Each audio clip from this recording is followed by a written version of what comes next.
Oba, canal Dicionário Literatura. Estamos estudando os poemas do livro Poemas Escolhidos, do nosso grande amigo Gregório de Matos. O Gregório de Matos Guerra, o Boca do Inferno. Estamos no 158º poema. Está no capítulo dos poemas religiosos. O título não é pequeno. Segura comigo. Moraliza o poeta nos ocidentes do sol a inconstância dos bens do mundo. Ok? Pegou? Moraliza o poeta nos ocidentes do sol a inconstância dos bens do mundo. Ele fez para isso, para essa moralização, um soneto decassílabo, a forma mais clássica da poesia ocidental. Vamos ao poema? Então vamos. Nasce o sol e não dura mais que um dia. Depois da luz se segue a noite escura. Em tristes sombras morre a formosura. Em contínuas tristezas a alegria. Porém, se acaba o sol porque nascia, se é tão formosa a luz porque não dura, como a beleza assim se transfigura, como o gosto da pena assim se fia, mas no sol e na luz falte a firmeza, na formosura não se dê constância, e na alegria sinta-se tristeza. Começa enfim o mundo pela ignorância, e tem qualquer dos bens por natureza, a firmeza somente na inconstância. Bom demais. Vamos começar pelo título. Quando ele diz moraliza o poeta, quer dizer, uma voz que não é o eu lírico, que não é o organizador do livro, uma voz desconhecida, ela diz, moraliza o poeta nos ocidentes do sol a inconstância dos bens do mundo. O que ele quer dizer com moraliza o poeta? Bom, você se lembra que aquilo que é ético é em relação a um grupo, mas aquilo que é a sua moral é em relação àquilo que você acha certo ou errado, bonito ou feio, gostoso ou desagradável, aquilo que você julga assim ou assado. Então, se ele moraliza, ele está emitindo uma opinião bastante pessoal, individual, particular, subjetiva, ou seja, ele vai defender uma tese. E ele já diz que é uma tese, que não tem a pretensão de ser a verdade, mas que ele vai expor uma teoria, expor uma opinião. Então, moraliza o poeta nos ocidentes do sol a inconstância dos bens do mundo. Qual é o tema da sua opinião? Ele vai falar sobre a inconstância dos bens do mundo. Então, ele tem uma tese para isso. Ele tem uma opinião bem acabada a respeito deste assunto. E ele vai defender essa tese num soneto. Olha que desafio mais maravilhoso. Defender uma tese num soneto, ou seja, nós teremos então um soneto dissertativo. Ele tem uma opinião, vai defendê-la e vai chegar a uma conclusão com essa opinião. Então, se moraliza o poeta, vamos ver o que é que ele moraliza a respeito da inconstância dos bens do mundo. Na primeira estrofe, ele vai dizer que as coisas são assim. Sempre uma tese procura sua antítese. Sempre algo procura o seu contrário equivalente. Ora, se nasce o sol e não dura mais que um dia, quer dizer que depois da luz se segue a noite escura. E todo dia é assim. Nasce o sol, morre o sol. Vem a noite, sai a noite. Todo dia isso se repete. Em tristes sombras morre a formosura. A beleza, ela acaba, ela se destrói, ela desaparece, dilui, envelhece em tristes sombras. Ninguém vai achar bonito o envelhecimento, ninguém vai achar bonito o desfalecimento, a desconstrução da beleza, a desconstrução da formosura. Então é triste. E em tristes sombras perde o brilho, perde a alegria, perde a força, a vitalidade. Então em tristes sombras morre a formosura. Em contínuas tristezas também morre a alegria. Então você percebeu que há antíteses bastante fortes, bastante claras, e também você se lembra que o barroco é o período em que mais são evidentes as antíteses. A figura de linguagem mais utilizada, mais explorada, mais exposta no período barroco é a antítese. E o primeiro parágrafo é um claro exemplo disso. O Gregório de Matos é um poeta do barroco brasileiro, só para lembrar. Na segunda estrofe, ele vai perguntar por que é assim? Por que o sol nasce se daqui a pouco ele vai morrer? Por que a luz acontece se daqui a pouco ela desaparece? Por que a beleza se transforma tanto? Por que a beleza se destrói tanto? E depois, como o gosto da pena se insifia? Como o gosto de escrever, porque o poeta escrevia com pena, a pena do pássaro. Então, como o gosto da pena se insifia, ou seja, como o gosto de escrever permanece. Porque o escritor insiste em escrever se as coisas todas se acabam, se estamos indo em direção à morte, se estamos indo em direção ao envelhecimento, se não há nenhuma esperança de que as coisas melhorem, mas elas só se desfazem, elas só vão acabando, desfalecendo, elas só vão num processo de desconstrução. Por que o escritor continua? De onde ele tira a sua pilha, a sua força, o seu vigor, a sua esperança? Ou de onde que ele tira essa força para continuar escrevendo? Entendeu o verso? Como o gosto da pena assim se fia. Fia quer dizer confia, crê. Como ele faz isso? De onde ele tira essa vontade, essa força? Mas ele acaba concordando, o poeta, na terceira estrofe, que é assim que tem que ser mesmo.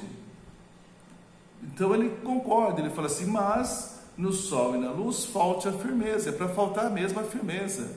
Se vem o sol, depois ele que morra para que a noite aconteça. Se vem a escuridão, ela que desapareça para que a luz aconteça. E se a luz acontecer, ela que desapareça para que a noite volte, para que a escuridão volte. Então, no sol e na luz, falte a firmeza, não seja firme, elas têm que desaparecer. Na formosura não se dê constância, não tem que ser constante mesmo. A beleza vai se desfazer, ela se faz e se desfaz. E na alegria, sinta-se a tristeza. Você está alegre, pois saiba que logo haverá tristezas. Você está triste, pois saiba que logo haverá alegrias. Por quê? Porque sempre uma tese procura a sua antítese. Os contrários, equivalentes, se procuram. E por que o mundo é assim? Por que tem que ser assim? Porque ele concorda com a natureza que tem que ser assim. Porque através das pequenas antíteses nós chegamos às grandes antíteses. Por meio dessas antíteses diárias, pequenas antíteses, frio, calor, sol, chuva, água, fogo, por causa dessas pequenas antíteses, acontecem as grandes antíteses. E essa é a conclusão que ele chega na última estrofe. Começa o mundo, enfim, pela ignorância. Ora, se o mundo começa pela ignorância e as coisas procuram a sua antítese, qual é a antítese da ignorância? Começa o mundo, enfim, pela ignorância. E tem qualquer dos bens por natureza a firmeza somente na inconstância. Se todas as coisas são inconstantes, a ignorância também é inconstante. E se todas as coisas inconstantes procuram o seu contrário equivalente, e a sabedoria é o contrário equivalente da ignorância, começa o mundo, enfim, pela ignorância, então quer dizer que o mundo deve acabar com a sabedoria. Olha que coisa mais linda. Olha que tese mais deslumbrante, fantástica, de baiano, de Salvador, um soteropolitano, Gregório de Matos Guerra. Olha que tese mais linda. Se tudo procura o seu contrário equivalente e o mundo começa pela ignorância, então certamente o mundo está indo em direção à sabedoria. Se o dia vai em direção à noite, se a beleza vai em direção à feiura, se o mundo começou pela ignorância, o mundo vai em direção à sabedoria. Olha que beleza. Mas como é uma tese bastante forte, bastante corajosa, pode parecer absurdo. Mas eu quero fazer também um outro exercício com vocês, desfazendo os hipérbatos e construindo com vocês as paráfrases dessas 4 estrofes para ficar mais claro o poema. Vamos comigo? Então vamos. Vamos fazer uma paráfrase da primeira estrofe. Paráfrase é quando você traduz, entre aspas, para uma linguagem mais fácil, mais simples, mais clara. Hipérbato é aquela figura de linguagem em que você troca palavras ou expressões de lugar dentro do verso. Então vamos retirar os hipérbatos e vamos fazer com isto uma paráfrase para ficar mais claro. Vamos? Então vamos, primeira estrofe. Ora, se eu tenho, nasce o sol e não dura mais que um dia, eu poderia dizer que o sol nasce e não dura mais que um dia. Fica uma frase mais direta. Se eu digo que depois da luz se segue a noite escura, eu poderia dizer a noite escura se segue depois da luz. Se eu digo que em tristes sombras morre a formosura, também poderia dizer que a formosura morre em tristes sombras. E por último, em contínuas tristezas a alegria, eu poderia dizer a alegria morre em contínuas tristezas. E aí você desfaz aquele zêugma. Lembra do zêugma? Aquela figura de linguagem mais que a elipse. Por quê? Você tem o verbo morrer no terceiro verso e ele está escondido no quarto verso. Em contínuas tristezas morre a alegria. Ele está escondido no quarto verso, não está? Então você tem a elipse do verbo morrer no quarto verbo. Mas como é uma elipse de uma palavra que já veio antes, no terceiro verso, então deixe de ser uma elipse para ser mais que uma elipse, para ser uma zêugma, ok?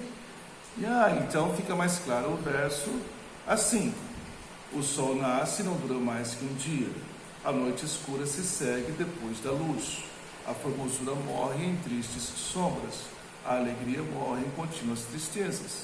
Não é melhor assim? Vamos para a segunda estrofe. Porém, se acaba o sol, por que nascia? Poderia perguntar, porém, por que o sol nasce se logo morre? Por que o sol nasce se logo se acaba? Por que nasce? Se é tão formosa a luz, por que não dura? Por que a luz não dura se é tão formosa? Como a beleza assim se transfigura? Como a beleza se transfigura tanto? Como a beleza se transforma tanto? Como ela deixa de ser tão fortemente? Como o gosto da pena assim se fia? Como o gosto de escrever permanece? Como? De onde vem essa força que mantém o poeta escrevendo, mesmo sabendo que tudo se acaba? Como? Ele então, na terceira estrofe, ele vai concordar com essas antíteses. Olha o que ele diz: mas o sol e na luz falte a firmeza, ou seja, mas a firmeza falte no sol e na luz. Ele está concordando, tem que ser assim. Na formosura não se dê constância, ou seja, a constância não se dê na formosura. Ele está dizendo que é assim que deve ser. Continua assim, a constância não deve se dar na formosura. A beleza existe para se tornar feia, para se desfazer. E na alegria sinta-se a tristeza, e a tristeza se sinta na alegria. É assim que deve ser. E por que ele acha que é assim que deve ser? Começa o mundo, enfim, pela ignorância, ou seja, enfim, o mundo começa pela ignorância. E tem qualquer dos bens por natureza, e qualquer dos bens tem por natureza a firmeza somente na inconstância. Olha, se qualquer dos bens, qualquer objeto, qualquer substantivo, qualquer coisa tem por natureza a inconstância, a sabedoria também é inconstante. E se qualquer desses bens tem por natureza a inconstância e procura o seu contrário equivalente, então o mundo começa pela ignorância e certamente está indo em direção à sabedoria. Essa é a moralização do poeta. Essa é a sabedoria que o poeta quer nos deixar. É uma opinião, é uma tese, uma linda tese, uma belíssima tese, de que nós vamos em direção à sabedoria, e isso pode ser comprovado todos os dias, se A cada instante nós evoluímos nas artes e nas ciências. Sim, todos os dias temos novas descobertas e invenções, muito mais recursos. Se culturalmente nós somos cada vez mais desenvolvidos, nós estamos indo em direção à sabedoria. Nós estamos indo numa direção contrária à ignorância. Bem? Que bom que nós vimos este belíssimo soneto do nosso grande amigo Gregório de Matos, Guerra Boca do Inferno. Foi um prazer estar com vocês. Um grande abraço, obrigado pela atenção. Vamos estudar juntos, Aquele abraço.